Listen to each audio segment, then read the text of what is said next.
My name is Pierre, and I was doing my law studies in Paris. It was the first time I moved out of my house to study. When my father made up his mind that I should go to Paris to continue my law studies, there had been a long discussion about settling everything. My allowance had been fixed at first at 2,500 francs, but my poor mother was so anxious that she said to my father that if I spent my money badly, I might not take enough to eat, and then my health would suffer. So, it was settled that a comfortable boarding house should be found for me and that the amount should be paid to the proprietor himself or herself every month. Some of our neighbors told us of a certain Madame Bonderwa, a native of Brittany, who took in boarders. And so my father arranged matters by letter with this respectable person, at whose house I and my luggage arrived one evening. Madame Bonderwa, a widow woman of about 40. She offered a charming room for rent. "Good day, Madame Bonderwa. My name is Pierre, and I am a law student seeking a quiet place to study. Your room seems like an ideal abode for my purpose." Welcome, Pierre. I am delighted to have you as a tenant. You will find solace and comfort within these walls. The landlady lived on the first floor with her servant, the kitchen and dining room were on the second, and I had 2 rooms on the third.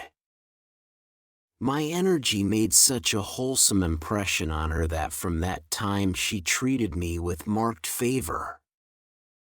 She was most attentive and even showed me a sort of rough tenderness that was not at all unpleasing. Sometimes, when I was in a jovial mood, I would kiss her by surprise, if only for the sake of getting the box on the ears, which she gave me immediately afterwards. When I managed to duck my head quickly enough, her hand would pass over me as swiftly as a ball, and I would run away laughing while she would call after me, Oh, you wretch, I will pay you out for that.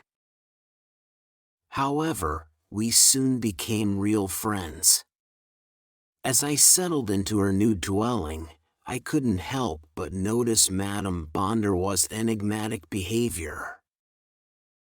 She would often leave the apartment in the evenings, returning late at night.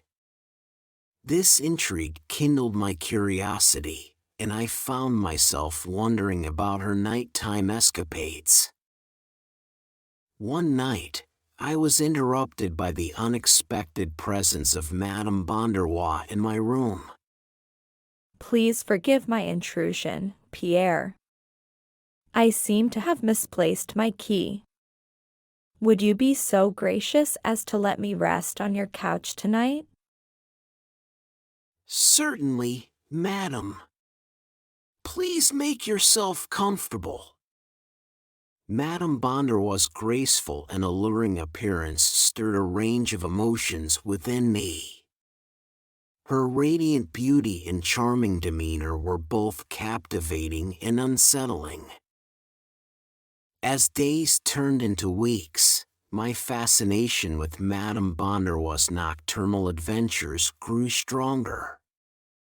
I would often imagine scenarios of her wandering through the city's streets, a mysterious aura surrounding her every step. One evening, driven by his insatiable curiosity, I finally mustered the courage to inquire, "Madame Bonderwa, if I may be so bold, I've been intrigued by your frequent nocturnal excursions. Might you shed light on the purpose behind them?" Smiling, Ah, Young Pierre, life is adorned with secrets. While your curiosity is endearing, Some enigmas are best left unexplored. Madame Bonderwas' cryptic response only fueled my intrigue further. My imagination painted vivid pictures of her life beyond the apartment, full of mystery, adventure, and perhaps even romance. As the months drifted by, I found myself continually captivated by Madame Bonderwas. I couldn't help but notice the occasional visits from different men. These occurrences only deepened my curiosity, leading me to imagine various scenarios involving her guests. Then, one fateful day, a letter arrived at my doorstep. It bore the unmistakable seal of Madame Bonderwas.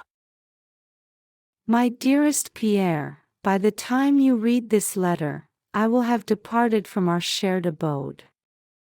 Please understand that my leaving has nothing to do with you or our time together. I have my own reasons for this decision, and I hope that you will remember me kindly. Yours, Madame Bonderwas. As I read the words, a whirlwind of emotions surged within me. I experienced a strange mixture of relief that the mystery was finally laid to rest, and yet a sense of longing remained. I realized how deeply I had become invested in unraveling the enigma of Madame Bonderwas' life. I understood that my fascination had sidetracked me from my studies and goals. With renewed determination, I returned to my law books, carrying with me the memory of the captivating woman who had briefly intertwined her life with mine.